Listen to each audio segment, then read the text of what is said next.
इस वक्त भी दुनिया के कई हिस्सों में जंग जैसे हालात हैं या फिर जंग जारी है। ईरान, अमेरिका और इजराइल के बीच तनाव हो या फिर रूस यूक्रेन का मोर्चा हो, लगातार बदलते हुए वैश्विक हालातों पर भारत की पैनी नजर कायम है। भारत लगातार सधी हुई रणनीति के साथ काम कर रहा है और लगातार दुनिया की अन्य महाशक्तियों से संपर्क साधकर चल रहा है। आने वाले दिनों में एससीओ और ब्रिक्स जैसे समिट्स का आयोजन भी होने वाला है, जिसमें भारत की भूमिका काफी महत्वपूर्ण होने वाली है। लेकिन उससे पहले के ये 2 दिन भारत की कूटनीति के लिए बहुत अहम है, क्योंकि कूटनीति के माहिर 2 सबसे वरिष्ठ भारतीय, जिनमें भारत के सुरक्षा सलाहकार अजीत डोभाल हैं, जो कि चीन में हैं, तो वहीं दूसरे यानी कि विदेश मंत्री एस जयशंकर रूस में हैं। एक तरफ जहां अमेरिका टैरिफ वॉर में उलझा रहा है, तब भारत अपने दोस्त से मजबूत संबंध बनाए रखे हुए है। वहीं जिस देश के साथ सीमा को लेकर तनाव है यानी कि चीन, उसके साथ भी बातचीत के रास्ते बंद नहीं हुए हैं। यानी कि इन सब के पीछे भारत के धैर्य के साथ ही बढ़ती हुई ताकत का भरोसा है, जो कि तेजी से बदलती हुई कूटनीति में भी संयम के साथ राष्ट्रहित को सर्वोपरि रखकर आगे बढ़ रही है। लेकिन ऐसा नहीं है कि बात यहीं तक हो। ब्लैक और व्हाइट की तलाश में अक्सर लोग ग्रे एरिया को भूल जाते हैं या फिर उसे छोड़ देते हैं। ऐसे में आज हम पूछेंगे भारत की इस कूटनीतिक रणनीति से जुड़े हुए कुछ सुलगते हुए सवाल। नमस्कार, मैं हूं स्वप्निल वर्मा और आप सभी देख रहे हैं कैपिटल टीवी। रूस में जयशंकर, अमेरिका की चुनौती को जवाब। चीन गए डोभाल, खत्म होगा सीमा विवाद। जंग के हालातों में भारत की रणनीति क्या? भारत चीन रूस साथ, यूएस की बढ़ी मुश्किलें। आज भारत की सबसे बड़ी ताकत यही तो है कि वो किसी भी पक्ष को चुनने के बजाय सिर्फ शांति और बातचीत का पक्ष चुनता है। भारत दोस्तों के साथ दोस्ती निभाता है, जैसे रूस और इजराइल के साथ भारत खड़ा है, मगर उनके फैसलों में शामिल नहीं हुआ। वहीं अमेरिका और ईरान के बीच भी भारत ने तटस्थ रुख अपनाया है, यानी कि न्यूट्रल रहा है। पाकिस्तान की तरह मध्यस्थ बनने के चक्कर में असफल नहीं हुआ। किसी एक पक्ष की तरफ झुकने और हेडलाइंस की होड़ में शामिल होने के बजाय भारत ने संबंधों पर काम किया, पर्सनल केमिस्ट्री पर काम किया और नतीजा आज हम सभी देख रहे हैं। अब हम आपको सुनाते हैं कि नरेंद्र मोदी, जो कि प्रधानमंत्री हैं, उन्होंने इस पूरे वैश्विक संकट पर मौजूदा हालातों में बीते दिनों क्या कुछ कहा था। It has affected the whole world's energy supply chain. We believe in the ideology of India first. In any situation, we have seen how our government always puts the interests of Indians above everything. Even in these times, our approach will be the same. There is no need to panic or pay attention to rumors. I would like to appeal to the people, let us spread only correct and verified information. तो चलते हैं पहले सवाल की तरफ, यानी कि रूस में जयशंकर, अमेरिका की चुनौती को करारा जवाब। देखिए, बीते दिनों विदेश मंत्री एस जयशंकर रूस की राजधानी मॉस्को पहुंचे, जहां रूसी राष्ट्रपति व्लादिमीर पुतिन के साथ भारत आने से ठीक पहले उनका यह दौरा काफी महत्वपूर्ण हो जाता है। जयशंकर का यह दौरा सिर्फ रूटीन मुलाकात ही नहीं, बल्कि भारत की राष्ट्र प्रथम यानी कि नेशन फर्स्ट वाली विदेश नीति का जीता जागता प्रमाण है। जब पुतिन से जयशंकर मिले तो उन्होंने भी प्रधानमंत्री मोदी का राष्ट्रपति पुतिन को संदेश दिया। तब रूसी राष्ट्रपति ने कहा, मुझे देखकर खुशी है कि इस साल हमारे व्यापार में काफी इजाफा हुआ है। पिछले साल इसमें थोड़ी गिरावट आई थी, लेकिन इस साल ये लगातार बढ़ रहा है। पुतिन ने इस बात पर भी जोर दिया कि भारतीय विदेश मंत्री का मौजूदा मॉस्को दौरा उन रिश्तों के स्तर को दिखाता है जो कि रूस और भारत ने दशकों में बनाए हैं। साथ ही उन्होंने कहा कि लगभग सभी क्षेत्रों में सहयोग चल रहा है, जिसमें दोनों सरकारों, सांसदों और व्यवसायों को इनके स्तर पर सहयोग भी शामिल है। पुतिन ने कहा कि जयशंकर की यात्रा से रूस और भारत के बीच दशकों से बने हुए रिश्तों की गहराई का पता चलता है। जयशंकर ने प्रधानमंत्री मोदी का संदेश और शुभकामनाएं भी पुतिन तक पहुंचा दी।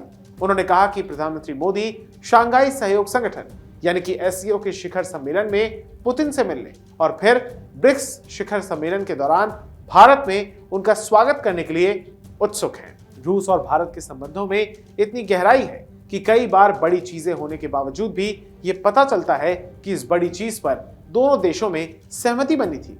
ब्रिक्स में पुतिन के आने की भी पूरी संभावना है। ऐसे में सबकी नजरें भारत, रूस और चीन के अगले कदमों पर भी हैं।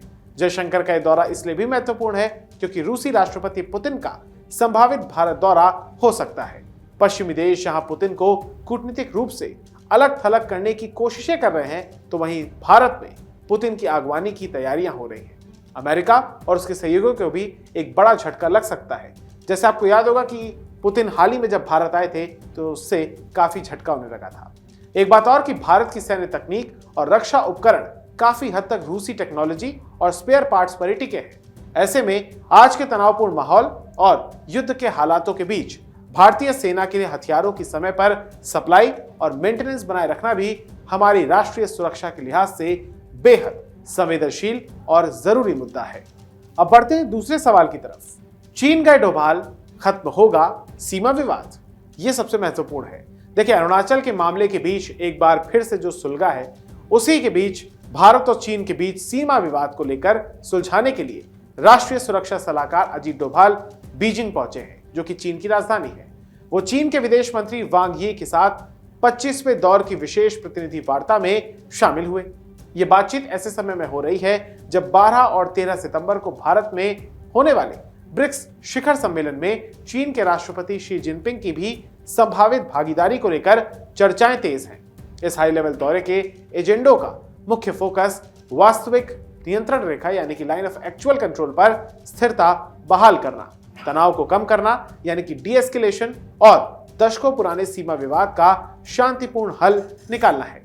साथ ही ये दौरा इसलिए भी कूटनीतिक तौर पर बेहद महत्वपूर्ण है क्योंकि अगले महीने यानी कि सितंबर में ही दिल्ली में आयोजित होने वाले ब्रिक्स शिखर सम्मेलन में चीनी राष्ट्रपति शी जिनपिंग भारत आ सकते हैं। अगर ऐसा होता है तो 7 से 8 साल के बाद शी जिनपिंग का यह पहला भारत का दौरा होगा।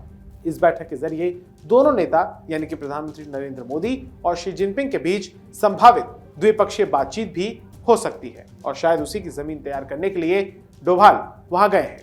अपने इस दौरे के दौरान अजीत डोभाल ने चीन के उपराष्ट्रपति हान जेंग से भी मुलाकात कर सीमा पर शांति बनाए रखने को लेकर भारत का कड़ा रुख भी स्पष्ट किया।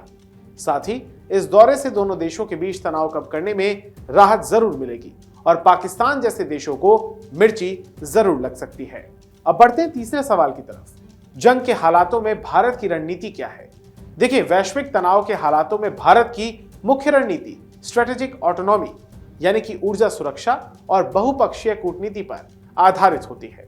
स्ट्रेट ऑफ हॉर्मूज या फिर पश्चिमी एशिया में तनाव के दौरान कच्चे तेल की निरंतर आपूर्ति बनाए रखने के लिए रूस जैसे वैकल्पिक स्रोतों से तेल आयात भी जारी रखना, साथ ही अमेरिकी प्रतिबंधों या फिर वैश्विक दबाव के बावजूद राष्ट्रीय हितों के तहत रूस से रियायती दरों पर तेल आयात करने के फैसले पर अडिग रहना भी शामिल है।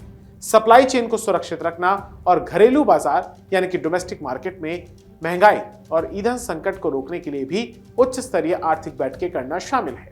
साथ ही मित्र देशों के साथ मीटिंग कर पाकिस्तान और चीन की संयुक्त रणनीतिक चुनौतियों से निपटने के लिए अपनी सैन्य क्षमताओं, एयर डिफेंस और बॉर्डर मैनेजमेंट को मजबूत करना। यूक्रेन युद्ध के बाद अमेरिका और पश्चिमी देशों ने रूस पर कड़े आर्थिक प्रतिबंध भी लगाए हैं। इसके बावजूद भारत ने रूस से बड़े पैमाने पर रियायती दरों पर कच्चा तेल खरीदना जारी रखा। इससे अमेरिकी प्रतिबंधों का वो असर नहीं हो पा रहा है जिसकी उम्मीद वॉशिंगटन ने की थी। भारत और रूस ने अमेरिकी डॉलर पर भी निर्भरता कम करने के लिए रुपए और रूबल या फिर अन्य राष्ट्रीय मुद्राओं में व्यापार करने के विकल्पों को भी बढ़ावा दिया है। ये वैश्विक व्यापार में डॉलर यानी कि अमेरिका की करेंसी के वर्चस्व के लिए एक बहुत बड़ी चुनौती है। अब यहाँ पर आपको सुनाते हैं प्रधानमंत्री मोदी ने हालिया बयान क्या दिया था ग्लोबल संकट को लेकर और कैसे भारत अपनी तैयारी कर रहा है। आप देख रहे हैं कि इस समय वैश्विक स्तर पर किस तरह की चुनौतियां हैं। वेस्ट एशिया में संकट की स्थितियां लगातार बनी हुई है। युद्ध के इस माहौल का बहुत नकारात्मक असर पूरे विश्व पर पड़ा है और भारत भी इससे प्रभावित हो रहा है। हमारे नार प्रभु केम्पेगौड़ा जी कर्तव्य पालन की मिसाल रहे हैं। उनकी धरती से मैं आज देश के लोगों से भी एक आग्रह करना चाहता हूं। देश के बढ़ते हुए सामर्थ्य में हमें अपना संयम भी बढ़ाना होगा। हमें मिलकर संसाधनों को बचाना होगा। देश के हितों की रक्षा करनी होगी। जिस तरह कोरोना काल में। अब बढ़ते हैं चौथे सवाल की तरफ। भारत, चीन, रूस साथ तो यूएस की बढ़ेंगी मुश्किलें।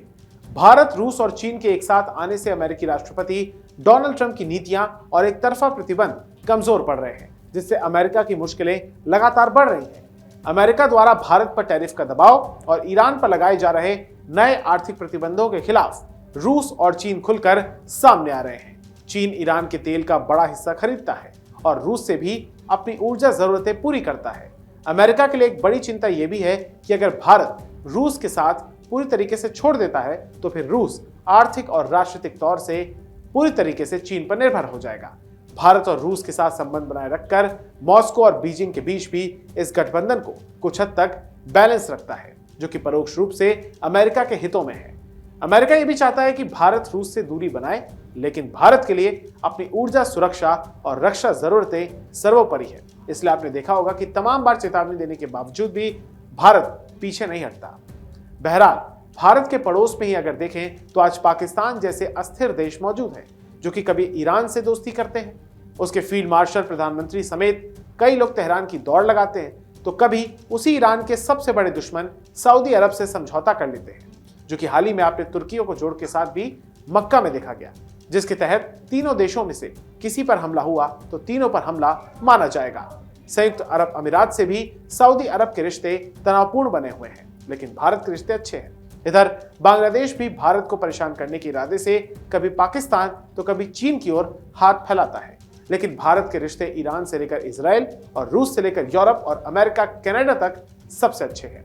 इसलिए जंग का असर उस हद तक नहीं पड़ा यहाँ पर जितना और देशों पर पड़ा है।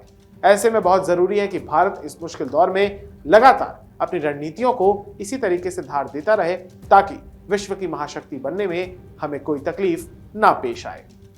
तो आपको ये जानकारी कैसी लगी हमें कमेंट बॉक्स में जरूर बताइएगा। अगर आपको ये वीडियो पसंद आया हो तो इसे लाइक, शेयर और हमारे चैनल कैपिटल टीवी को सब्सक्राइब जरूर कीजिएगा। धन्यवाद।